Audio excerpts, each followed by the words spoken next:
I woke to the sound of water lapping in my backyard, a noise that might have been soothing if I had a family, a roommate, or anyone with a shred of permission to be in my pool. But I live alone. So, when I shuffled to the glass door in my bathrobe, coffee mug in hand, and saw a woman floating on my pool raft, I nearly choked on my drink. She was middle-aged, sporting a wide-brimmed hat, sunglasses, and sipping what looked like a margarita at 6:30 a.m. on a Thursday in July 2024. This wasn't my quiet corner of Asheville, North Carolina. It was some stranger treating my property like a resort. She glanced up, waved like I was her personal butler, and called out, "Hey, you're up. You really need more towels out here for guests." Guests? She was calling herself a guest in my pool, uninvited, at dawn. I stepped outside, letting the door slam. "You know this is private property, right?" I said, my voice sharp enough to slice through her fake cheer. She laughed a bold, unbothered cackle. "Oh, don't be ridiculous. Pools around here are for sharing. Everyone knows that." She gestured to the sky, as if the universe itself had declared my pool public domain. I've dealt with odd neighbors in this HOA-controlled suburb, but this was next level. Most trespassers would at least blush or bolt. Not Lisa. She stretched out, sipped her drink, and said, "It's too hot to not swim."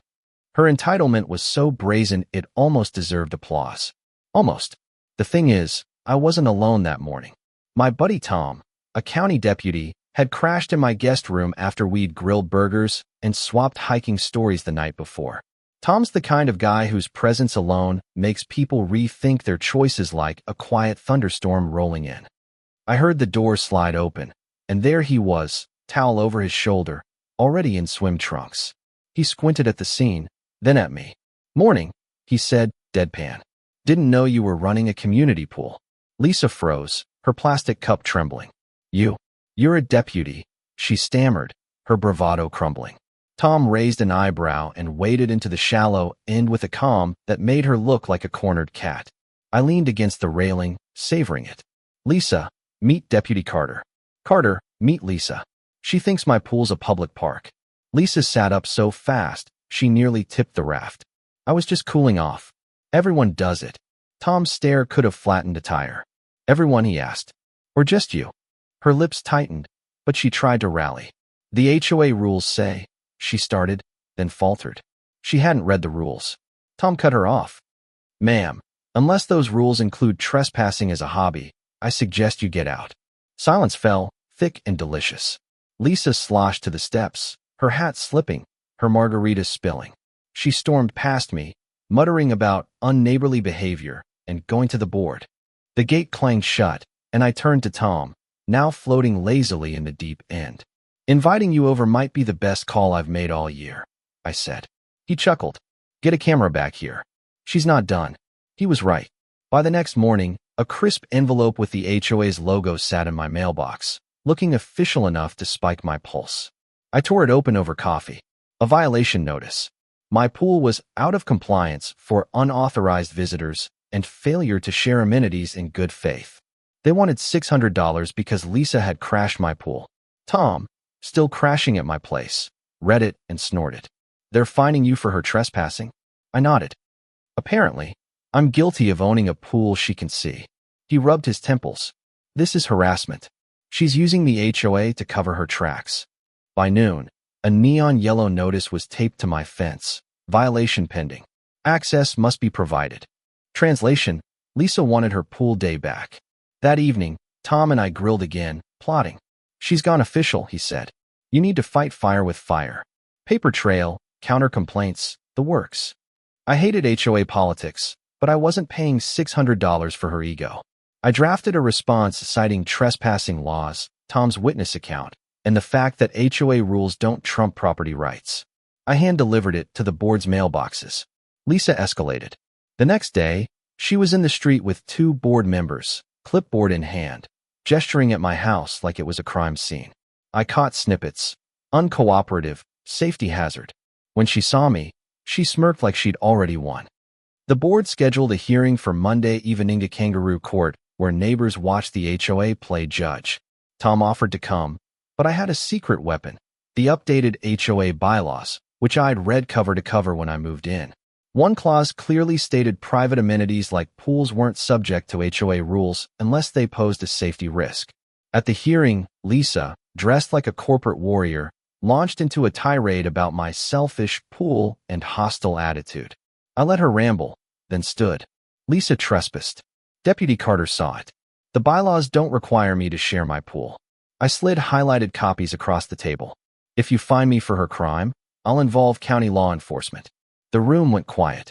Lisa sputtered, but the board chair, clearly done, said, "We'll take it under advisement." Translation: Lisa, you're screwed. But Lisa didn't quit. The next morning, I heard construction. Stepping outside, I found workers drilling into my fence, Lisa standing there like a general, clipboard in hand. "Morning," I called, voice dripping with calm. "Why are you building on my property?" Lisa barked, "It's an HOA project. A safety gate for community pool access." My pool.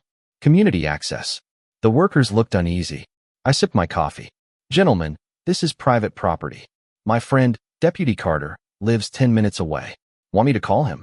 The workers dropped their tools, muttering about checking paperwork. Lisa hissed, "You're sabotaging community improvements." I grinned. "I'm sabotaging your YMCA fantasy." That afternoon, another letter arrived a cease and desist claiming my refusal to allow the gate violated cooperative standards. Tom laughed so hard he nearly choked. "She wrote this herself. Half this legal jargon is nonsense." Lisa's next move was public shaming. Signs appeared on the neighborhood bulletin board. "Community pool access denied by selfish neighbor." Kids pointed. Neighbors stared. Lisa handed out flyers, preaching, "He's hoarding resources." I documented everything: photos, videos, flyers. Tom nodded approvingly. "She's building your case." Then came the emergency HOA meeting. Lisa painted me as a villain, but I countered with facts: trespassing, fake fines, illegal construction attempts. The crowd murmured as I handed out bylaws. Then a neighbor stood. "Lisa swam in my pool last year when we were gone. Caught her on camera." Another added, "She used my hot tub, too." The room turned. Lisa's credibility crumbled. The final straw came when I woke to police lights. Lisa stood in the street, accusing me of running an unlicensed pool business. The officer questioned me, but my empty pool and Tom's sudden appearance in uniform shut her down. "Filing a false report is serious," Tom warned her. "Next time, you're in cuffs." Neighbors dispersed, shaking their heads. Lisa's empire was collapsing. But at midnight, I heard splashing again. There she was, in my pool, caught in my flashlight's beam. "I just wanted it to be mine," she whispered, defeated. "I recorded it all. Karen, it was never yours. You could have had respect, but you burned it all." She fled. The next day, I showed the HOA the footage. They removed Lisa from the board for misconduct. Neighbors clapped as she stormed out. But 2 nights later, smoke woke me. Lisa's garage was ablaze, and she screamed that I'd set it. The fire was ruled electrical, no arson. Still, she insisted it was a cover-up. Her paranoia alienated everyone. Finally, she retreated, blinds drawn, her reign over. Tom raised a beer. To survival, he toasted. I shook my head. No one wins against Lisa. You just outlast her. What would you have done in my shoes? Would you have confronted Lisa head-on, or played the long game like I did? Should HOAs have any say over private property, or is this just bureaucracy gone wild? Drop your thoughts below, hit that like button, and subscribe for more crazy neighbor stories.